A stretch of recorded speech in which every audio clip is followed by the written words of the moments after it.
Hi అండి అందరికీ. నిన్న ఊర్లోకి పచ్చాల్సిందకాయలు అయితే వచ్చాయి. కేజీ 40 రూపాయలు అంట. నేను 3/4 కేజీ అయితే తీసుకున్నా. 30 రూపాయలు అయితే పడ్డాయి. నిన్న ముందు రోజు రాత్రే ఒలిచి పెట్టుకున్నాను అయితేను. ఆకుకూరలు కానీ ఏమైనా అలసందకాయలు కానీ అట్లా ఏమైనా ఉన్నప్పుడు ముందు రోజు నైటే ఒలిచి ఫ్రిడ్జ్లో అయితే పెట్టేసుకుంటా. ఎందుకంటే పొద్దున్నే పిల్లల స్కూల్కి పంపించడము, బట్టలు ఉతుకోవడము, టిఫిన్ వంట అవే సరిపోతాయి కాబట్టి ముందు రోజే ఒలిచి పెట్టుకుంటా నేనైతేను.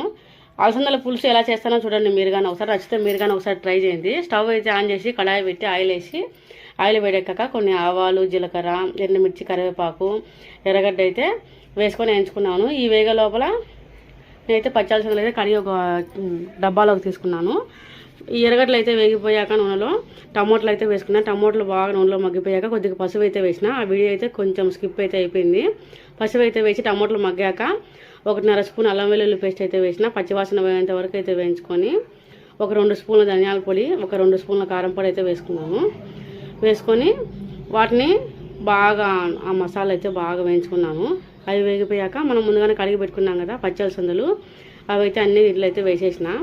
వేసి మసాలాలో వేసేసిన కాబట్టి 2 స్పూన్లు సాల్ట్ అయితే వేసుకున్నాను. ఎందుకంటే ఇవి పచ్చివి కాబట్టి కొంచెం బాగా ఉడకాలి కాబట్టి కొంచెం సాల్ట్ అయితే ఎక్కువ వేసుకొని వేయించుకున్నాను. వేయించుకున్నాక కొంచెం కొత్తిమీర అయితే వేసుకొని మసాలా బాగా ఈ పచ్చి అలసందలు అవన్నీ బాగా అయితే మిక్స్ చేసుకున్నాను. బాగా వేసుకొని కొన్ని నీళ్ళు అయితే 1.5 చెంబు వరకు వేసుకున్నా. మీకు కొన్ని ఎక్కువ అనిపించవచ్చు, ఎందుకంటే మనకి ఇవి మసాలా బాగా ఉడకాలి కదా పచ్చివి కాబట్టి.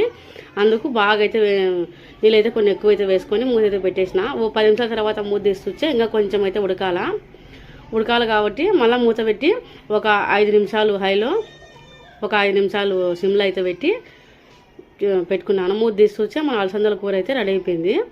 నేనైతే ఇక్కడ కొంచెం గ్రేవీ గుజ్జుగా అయితే పెట్టుకున్నాను. ఎందుకంటే సంగట్లోకి మరీ తక్కువ గ్రేవీ పెడితే సంగట్లోకి బాగోదు, కొంచెమైనా గ్రేవీ ఉండాలా కాబట్టి మన అలసందల కూర అయితే రెడీ అయిపోయింది.